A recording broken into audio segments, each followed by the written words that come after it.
शक्ता जिंदाबाद, मनी राजभर शर्मा जिंदाबाद, मनी सीताराम शर्मा जिंदाबाद, मनी राम अभिलाष शर्मा जिंदाबाद। हमारा नेता कैसा हो, संजय भैया जैसा हो, हमारा नेता कैसा हो, संजय भैया जैसा हो। संजय भैया है। बहुत बहुत धन्यवाद। जोक्स में अक्सर चलिए, इस पवित्र धरती पे, जिस धरती पे हम लोग यहाँ इकट्ठा हुए हैं, पहले मैं इस धरती को प्रणाम करता हूँ, क्योंकि इस पवित्र धरती पे हम आप बैठकर एक दूसरे को सुनने का मौका मिला। इस कार्यक्रम में अपने महापुरुष महापद्मनंद जी, जननायक कर्पूरी ठाकुर जी के चित्र के सामने सिर झुकाते हुए प्रणाम कर रहा हूं। इस कार्यक्रम के आयोजक प्रतापगढ़ जनपद के कोने कोने से आए सभी नौजवान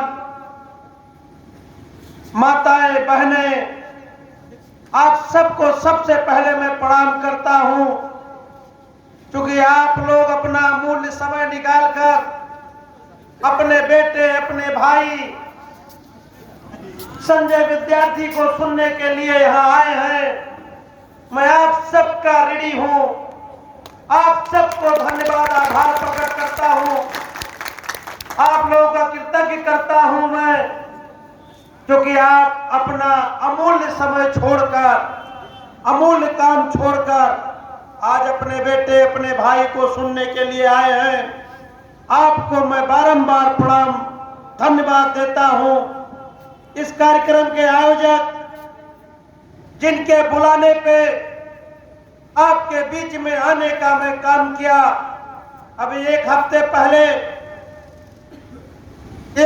पहले भाई घनश्याम शर्मा जी जो संचालन कर रहे हैं, जो वैचारिक रूप से हमको बल देने का काम करते हैं, भाई घनश्याम शर्मा जी, राजमणि शर्मा जी, जो समय समय पे जब भी हमें जरूरत पड़ा, किसी समाज के दबे कुचले शोषित पीड़ित के ऊपर जब भी आंच आने का काम हुआ, तब आप लोगों ने कंधे से कंधा मिलाकर हमारे साथ खड़ा होने का काम किया। मैं जब, आप लोग जान रहे होंगे, लगभग एक हफ्ता पहले जनपद जौनपुर जा रहा था। समाज के बहुत बड़े पुरोधा रहे राम आधार बाबूजी के शोक सभा आयोजित हुआ था। उसमें हमने घनश्याम भैया से बात किया कि भैया कार्यक्रम में चलना है, किस रास्ते से जौनपुर चलूं? तो इन्होंने कहा कि आप अमेठी आइए, हम अमेठी के कुछ साथियों से मिलवाऊंगा। प्रतापगढ़, अमेठी, उसी समय इस कार्यक्रम का जिक्र हमारे सामने हुआ। नौजवान साथी भाई सचिन शर्मा ने प्रतापगढ़ में हमसे निवेदन किया, लेकिन मैं आने में असमर्थ था। लेकिन आज सुबह फिर घनश्याम भैया का फोन आया कि भाई अगर आप आ जाते तो बहुत अच्छा था। तो हमारे चूंकि मैं जनपद गोंडा में एक गौरा विधानसभा है, मैं वहां पे संघर्ष कर रहा हूं अपने नेता माननीय अखिलेश यादव जी के आशीर्वाद से। अपने नेता माननीय अखिलेश यादव जी के आशीर्वाद से हमें उम्मीद ही नहीं, विश्वास भी है कि 2022 में आपका बेटा, आपका भाई विधानसभा का चुनाव लड़कर विधानसभा में पहुंचेगा। जो 72 साल में नहीं हुआ, हमें उम्मीद और विश्वास है कि आने वाले 2022 के चुनाव में माननीय अखिलेश यादव जी के सहयोग से होने की उम्मीद है। वही मैं संघर्ष कर रहा था। मैंने घनश्याम भैया से कहा, राजमणि जी से कहा कि अगर आप लोग कार्यक्रम कर लेते फिर हम आगे आ जाएंगे। इन लोगों ने कहा नहीं। प्रतापगढ़ के लोग फोन कर करके कह रहे हैं कि संजय विद्यार्थी का नाम हम बहुत सुने हैं और आपके साथ अक्सर फेसबुक वगैरह पे देखा करते हैं, आप बुलाइए, हम उनको सुनना चाहते हैं। तो आपको भी प्रणाम करता हूं। इस कार्यक्रम के सीताराम शर्मा जी जिन्होंने कार्यक्रम को सजोने का काम किया, गांव-गांव जाकर आप सबको यहां बुलाने का काम किए, मैं उनको भी प्रणाम करता हूं, धन्यवाद देता हूं। क्योंकि अगर ये कार्यक्रम का आयोजन न होता तो हम आप एक दूसरे से बात न हो पाती। इस कार्यक्रम में नाम लूंगा तो लगभग आधा तो लोग मैं जानता हूं चेहरे से। अमेठी जनपद से, सुल्तानपुर से आए हैं, हमारे साथ चलकर फैजाबाद से भाई नीरज शर्मा जी हैं, युवजन सभा के जिला उपाध्यक्ष हैं। भाई राकेश शर्मा जी सुल्तानपुर से हैं, एपी जिला उपाध्यक्ष हैं समाजवादी पार्टी में। हम चाहते हैं, हमने अपने फेसबुक आईडी पे भी लिखा था, अपने समाज के लोगों से निवेदन करता हूं, आग्रह करता हूं और कि हर जनपद में संजय विद्यार्थी, राजमणि शर्मा, घनश्याम शर्मा, सचिन शर्मा, श्रीकांत शर्मा जैसे लोग हर जनपद में 75 जनपद में जब खड़े हो जाएंगे तो आज ये जो हम लोग बात कर रहे हैं, हक और अधिकार की बात कर रहे हैं, हम धन्यवाद देंगे अपने नेता माननीय अखिलेश यादव जी को भी। क्योंकि आप लोग जानते हैं, आप लोग पेपर के माध्यम से भी सुने होंगे, जान रहे होंगे कि हमारे नेता कहते हैं जिसकी जितनी हिस्सेदारी उसकी उतनी भागीदारी। इतना पाक साफ कहने वाला आज के जमाने में कोई नेता नहीं है। क्योंकि आज वर्तमान में जो सरकार चल रही है उसके बारे में भी आप लोग जानते हैं। इन लोगों ने हमको ठगने का काम किया। क्योंकि इन लोगों ने कहा था सबका साथ सबका विश्वास। आज आप सारे लोग जान रहे हैं किसका साथ और किसका विश्वास ये लोग कर रहे हैं। ये चंद लोग हैं जिनके हाथों में ये प्रदेश और देश की सरकारें चल रही हैं। इनको हमारे आप से, शोषित, पीड़ित, वंचित, गरीब तबके के लोगों से कोई मतलब नहीं है। इनको इस देश के पूंजीपतियों से चंद लोग हैं जो इस देश और प्रदेश की सरकार चला रहे हैं। अब समय आ गया है हमको आपको अपना और पराया परखने का। अगर हम आप अपना और पराया नहीं परख पाए तो आने वाला कल हमारे आपके नौनिहाल, हमारे आपके नौजवान हमसे आपसे भी हिसाब पूछने का काम करेंगे कि पिताजी, दादाजी आपने क्या किया। तो इसलिए हम इस मंच के माध्यम से आप लोगों को आग्रह करने आए हैं, निवेदन करने आए हैं कि कौन हमारे सुख दुख में खड़ा हो सकता है। क्योंकि हमसे पहले भाई घनश्याम जी ने बताया है कि संजय विद्यार्थी कैसे, तो संजय विद्यार्थी की कोई हैसियत नहीं है भाई।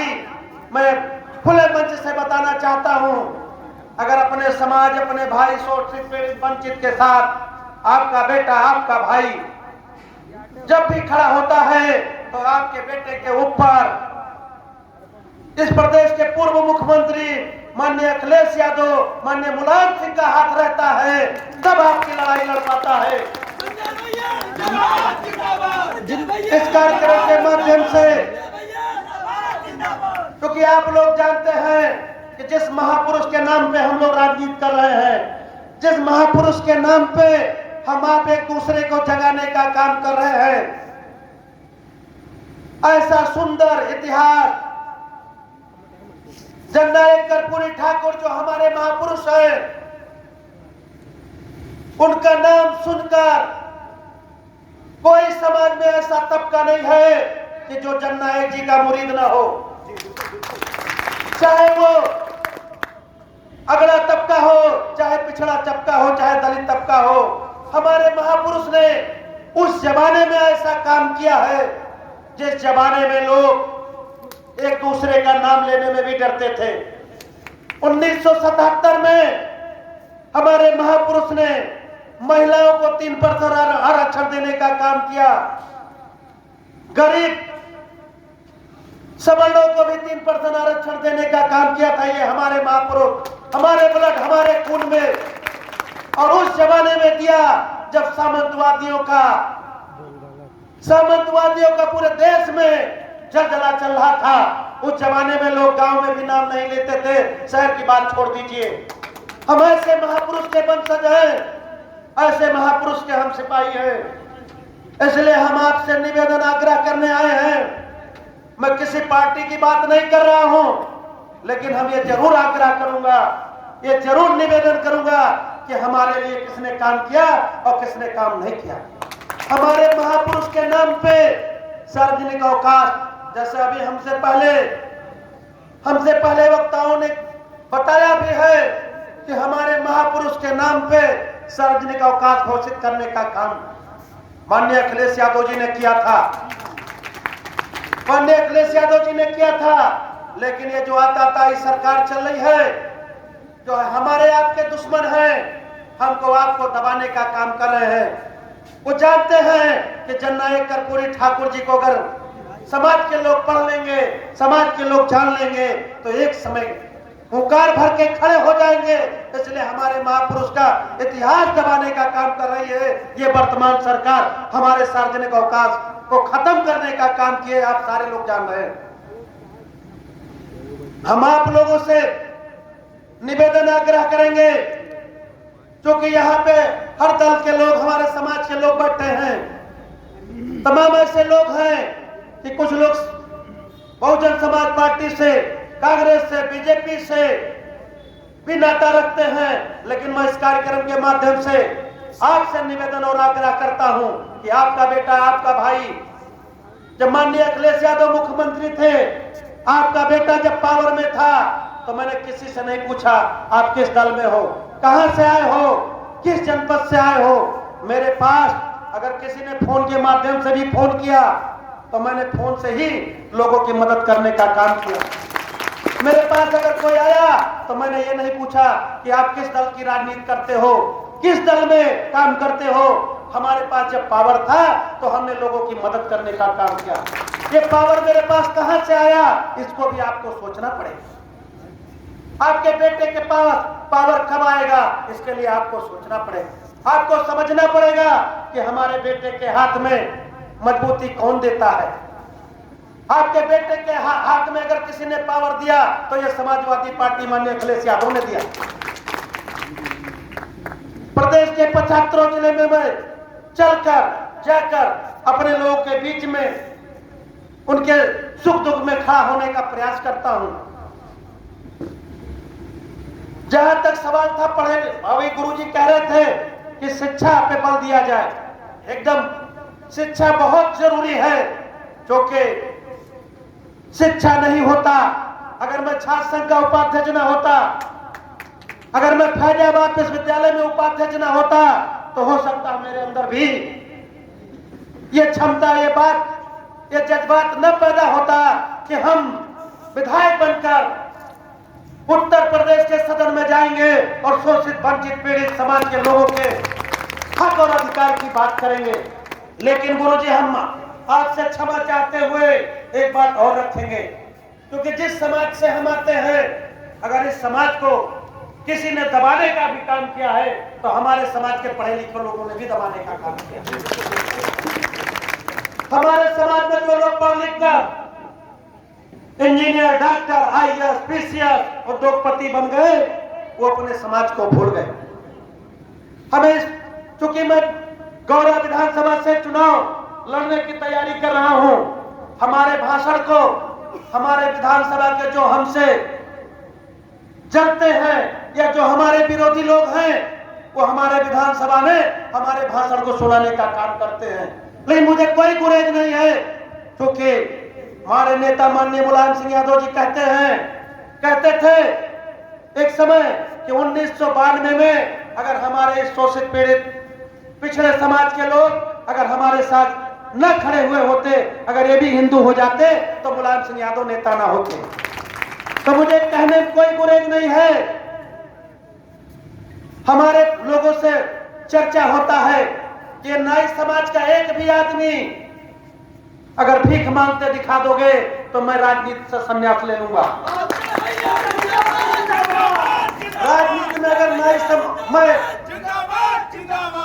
मैं आप लोगों से निवेदन और आग्रह करता हूं, बड़े लोगों से मेरी बात होती है, मैं कहता हूं कि अगर नाई समाज का एक भी आदमी भीख मांगते दिखा दोगे तो ये संजय विद्यार्थी राजनीति से आज संन्यास ले लेगा।